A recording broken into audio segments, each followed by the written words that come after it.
साथियों, आप सभी का इस प्लेटफॉर्म पर स्वागत है। इस वीडियो में हम लोग जो है लोक परीक्षा कानून 2024 या इसे कहें तो सार्वजनिक परीक्षा अनुचित साधनों की रोकथाम कानून 2024 के बारे में यहाँ पे बात करेंगे और इसके मुख्य प्रावधान क्या हैं और ये किस प्रकार से जो वर्तमान में परीक्षाओं में जो धांधली चल रही है उसको किस प्रकार से रोकने में ये कारगर साबित होगी, इसी के संबंध में हम लोग इस वीडियो में बात करेंगे। तो इसके जो पॉइंट्स हैं वो आपके परीक्षा के लिए काफ़ी महत्वपूर्ण हैं। ये आपसे मुख्य परीक्षा में इस कानून के बारे में पूछा जा सकता है या प्री की परीक्षा में इसमें क्या प्रावधान है उनके बारे में इस पे प्रश्न बन सकता है। तो यहाँ पर देखेंगे इस कानून के बारे में। तो चलिए प्रारंभ करते हैं इसको। देखिए, ये जनसत्ता का आर्टिकल है, वहीं से इसको लिया गया है। देखिए, इन दिनों पूरे देश में सिर्फ एक ही मुद्दा जोरों शोरों से चल रहा है और वो है पर्चा फोड़ का। पर्चा फोड़ का मुद्दा देश में एक गंभीर समस्या बनकर उभरा है। बच्चों के भविष्य के साथ खिलवाड़ हो रहा है। एक के बाद एक लीक होती परीक्षाओं के चलते देश भर में छात्रों और अभिभावकों का गुस्सा उबाल ले रहा है। सवाल उठ रहा है कि यह कैसी प्रशासनिक व्यवस्था है जो पेपर को लीक होने से नहीं रोक पा रही है। वहीं अब केंद्र सरकार ने भविष्य में पेपर लीक की घटनाओं को रोकने के लिए लोक परीक्षा कानून 2024 को अधिसूचित कर दिया है। ठीक है, तो कानून का नाम याद रखिएगा।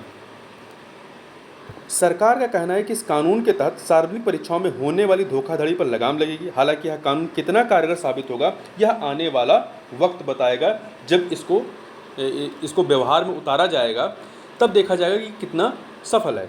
देखिए, इसमें जो प्रावधान है, प्रावधान के पहले देखें इस कानून के तहत किन परीक्षाओं को दायरे में लाया गया। इस कानून में संघ लोक सेवा आयोग अर्थात यूपीएससी, कर्मचारी चयन आयोग एसएससी, रेलवे भर्ती बोर्ड, बैंकिंग कर्मचारी चयन संस्थान और नेशनल टेस्टिंग एजेंसी की परीक्षाएं शामिल होंगी।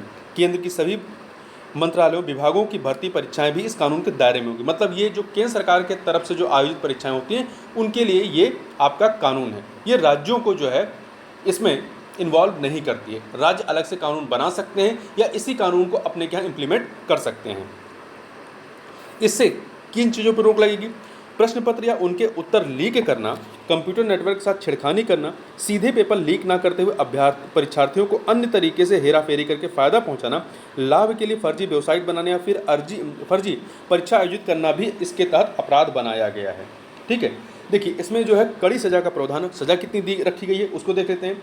इस कानून के तहत पर्चा फोड़ होने पर, उत्तर पुस्तिका के साथ छेड़छाड़ करने पर कम से कम 3 साल जेल की सज़ा। कितनी? कम से कम 3 साल जेल की सज़ा होगी। इसे 10 लाख तक के जुर्माने के साथ 5 साल तक बढ़ाया जा सकता है, अधिकतम 5 साल तक। ठीक है, देखिए कम से कम 3, अधिकतम 5 साल। नीट मामलों के विशेषज्ञ डॉक्टर विवेक पांडे ने कहा कि 3 से 5 साल की जेल और 10 लाख का जुर्माना पेपर लीक जैसे अपराध के लिए काफ़ी नहीं है। क्यों नहीं है? क्योंकि जिन लोगों के नाम अभी पेपर लीक में सामने आ रहे हैं वो पहले भी दूसरी परीक्षाओं के पेपर लीक में आरोपी रहे हैं।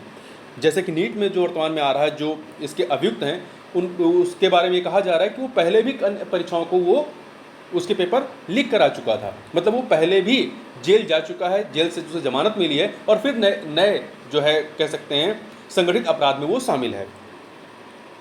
तो ज़रूरत है कि इन मामलों की फास्ट ट्रैक कोर्ट में सुनवाई की। ठीक है, सुनवाई की। उन्होंने आगे कहा कि पुराने कानून में, जब ये कानून लागू नहीं था तो पुराने कानून में पेपर लीक की घटनाओं में धोखाधड़ी की धाराओं के तहत मामला दर्ज होता था। इसमें भी 7 साल की जेल का प्रावधान था। ऐसे में नए कानून का पर्चा फोड़ कराने वाले माफिया पर व्यापक असर पड़ने की उम्मीद जताई जा रही है। आप ऐसे भी देखें, पहले जो अभी नया कानून 3 से 5 साल, 3 साल मिनिमम और 5 साल अधिकतम की बात कर रहा है। इससे पहले जो धोखाधड़ी के मामले के तहत जो केस दर्ज होते थे पेपर लीक वगैरह में, तो उसमें जो सज़ा होती थी 7 साल का प्रावधान था। तो आप सज़ा के मामले में देखें तो उससे कमी है पहले के अपेक्षा।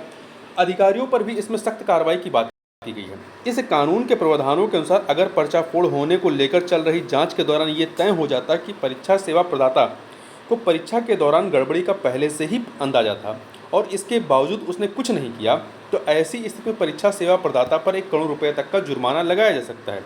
साथ ही जाँच के दौरान अगर इस बात के भी सबूत मिलते हैं कि संबंधित घटना में अगर किसी वरिष्ठ अधिकारी की भी संलिप्तता है तो उसे 10 साल तक की जेल हो सकती है और 1 करोड़ रुपये तक का जुर्माना लगाया जा सकता है।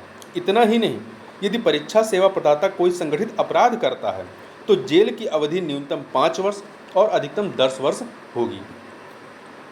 देखिए इस चीज़ को, ये जो परीक्षा लीक वगैरह है, इसको संगठित अपराध के दायरे में लाया गया है इस कानून के माध्यम से।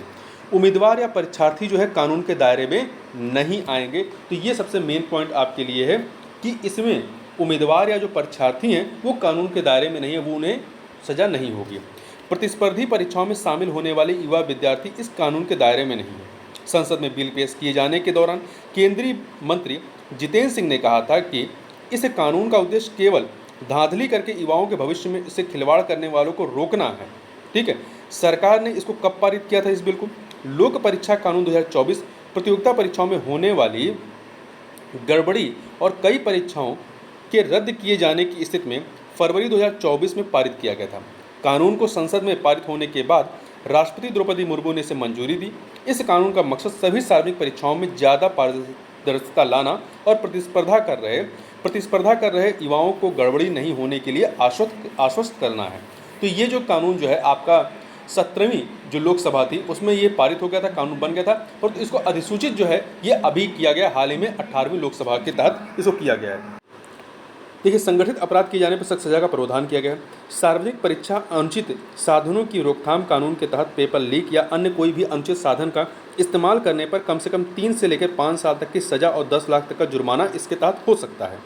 संगठित अपराध में शामिल दोषियों को 5 से 10 साल तक का कारावास और 1 करोड़ रुपये तक का जुर्माना भरना पड़ सकता है।